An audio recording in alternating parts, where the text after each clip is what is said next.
guys have noticed this F350 in the background of some of my videos and expressed some interest in it. So this is a 1974 F350 Custom. It was a gift from a friend for an exchange of some work. It was literally kind of sinking into the ground over at his place. I don't know how long it had been sitting, but he showed up one day with this on a flatbed, a tilt bed trailer, and we unloaded it. And, despite it being out of use for such a long period of time, we started getting into it, and really not that much was wrong with it. So we started off by making sure the brakes work, redid the front brakes so it has new rotors, new calipers and pistons.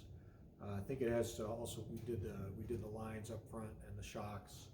And in the rear, the brakes were done, but they were not hooked up. The lines were cut going to the rear drums, which is a little bit unusual. But you could tell all the hardware and shoes were unused. So I did end up replacing the cylinders on the rear and running new lines across rear axle. Of course, there's no shocks on the rear end of these trucks because the spring rate of an F350 dually is infinity. I don't think shocks would do any good. So the truck's got new brakes all around. When we got it, the rear rims were split rims, or two-piece rims, where they had basically like the outer bead seal was split, and you could spread it and lift it off, and then the tire and tube could lift right off the end of the rim. And needless to say, no one would touch those things. So spent better part of 6 months sourcing 4 one-piece style rims for this. And if the truck were a little newer and the rims were what's called hub centered, it would be easy to get these things. Basically, it's an 8-bolt rim, but being 74, this was a lug centered rim. So each hole for the lug nut has a little conical indexer that centers it up based on the lug nuts themselves, and there's actually a little bit of clearance between the center hole in the rim and the axle hub. So they index together when they're put back to back with those little conical projections and indentations, and then the pair of them get centered up by the lug nuts. Now, when I went to take these off, I was getting, I had a pretty good sized T-hand wrench that came with the truck, and I put a cheater bar on this thing, and they were just so tight, and I'm turning them, and all of a sudden the thing busts off. And I'm thinking, well, that's great, I have to get another stud. So I started on a second one, same thing, I busted off a second one. And the light bulb went off in my head to look at the threads, and sure enough, it's a left-hand thread. Now, it's not just left-hand thread on one side. It's left-hand thread on both rear wheels, and it's right-hand thread on the front. I don't know what's up with that. There's no logic to it, but I ordered the replacement left-hand thread studs for the rear, and then we rebuilt everything with new drums. Like I said, the previous new hardware on there, but new brake lines, and the truck stops beautifully, especially up front. It's got these massive 4-piston calipers. In fact, I've got one of the old ones. Tried rebuilding the old ones, could not get the pistons pressed in, so I ended up getting just new calipers. So you got 4 big pistons squeezing the disc up front. Let me take you around and show you a little bit more features about this truck. So we've got good multi-ply, load rated tires on this. You can run the air pressure in these up to 80 psi. I think I have it at about 60. Truck has just two cherry bomb mufflers with pipes out the side. Running board that I wouldn't step on because the cab is kind of cheesy. So it's got the outboard mirrors. And then the front tires with their massive hubs. Let's see if I can get some light on these.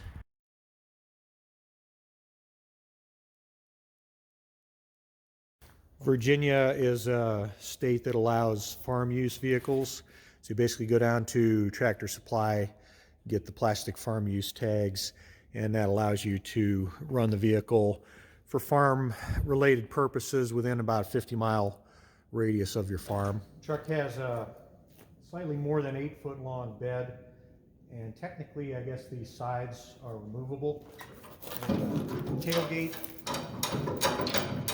after a bit of wiggling here,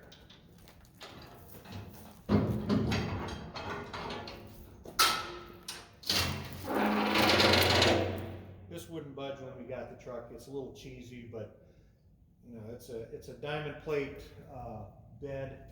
I think it's 1/8 inch or even possibly 3/16 diamond plate. Very robust for throwing big nasty stuff back here. Very heavy.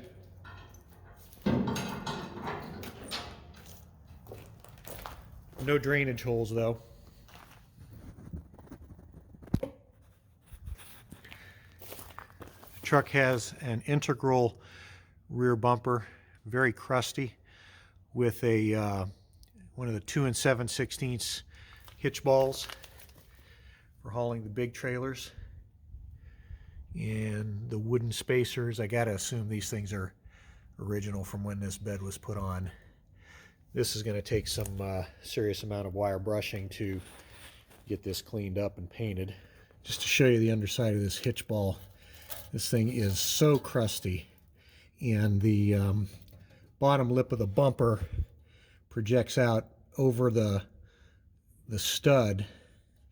I don't know if there's going to be any way to get this thing off except with the blue wrench, because I'd like to replace that hitch ball and then I can do a little bit better job cleaning off the underside of this bumper. But you can see the massive stack of springs there. No shocks in our new brake line.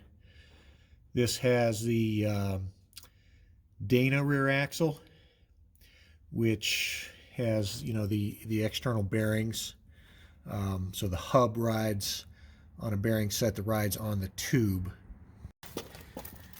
And with the Dana rear, if you pull the inner ring of bolts there, the axle shaft will pull out. So it transmits the torque from the center differential out to the hub, and then the axle shaft doesn't take any bending load. That's how, you know, the truck rear ends can haul such a tremendous load, because the load's going through the outer part of the axle tube. So under the hood, we've got a 360 two-barrel engine.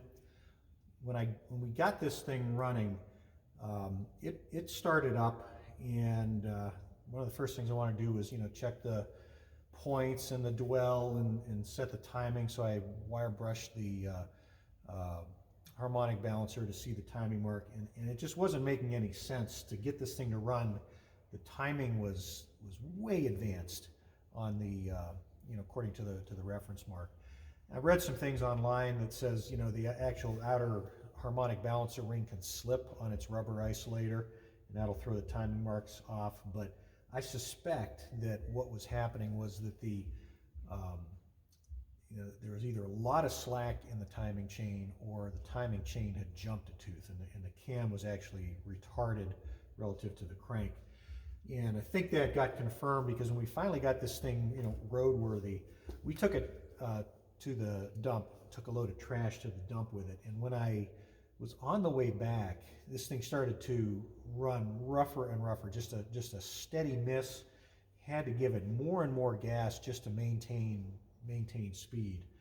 And that actually got worse in a couple stages. Halfway back to the house, it got worse yet, where literally my foot was almost to the floor, just to maintain, like, 38, 40 miles an hour on the road. Did get it home, and I shut it off. And after, I guess the next day, I went and said, well, let's see if this thing starts up.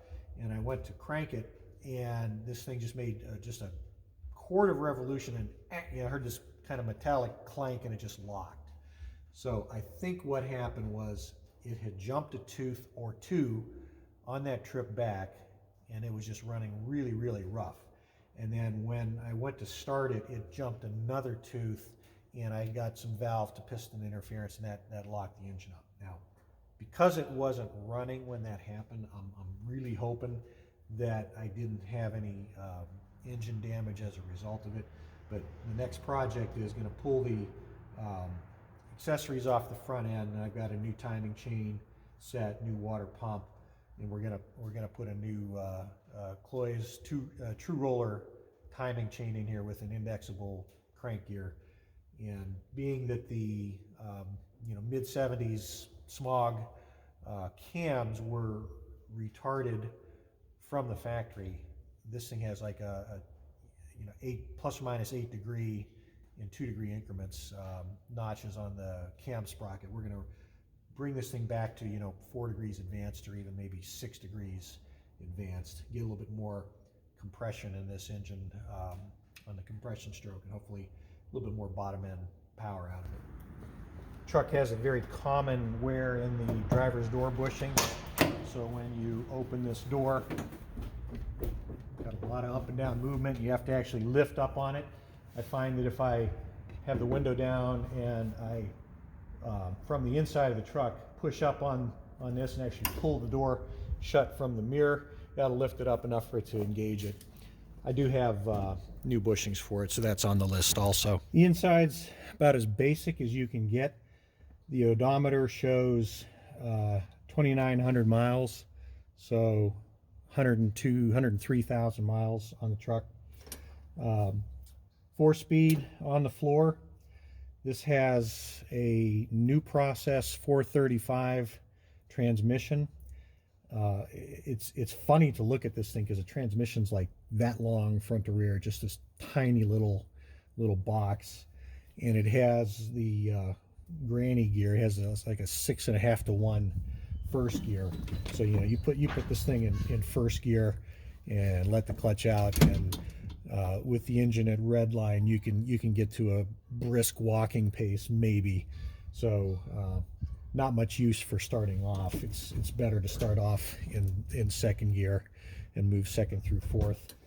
I think the rear end is about a 411 rear end.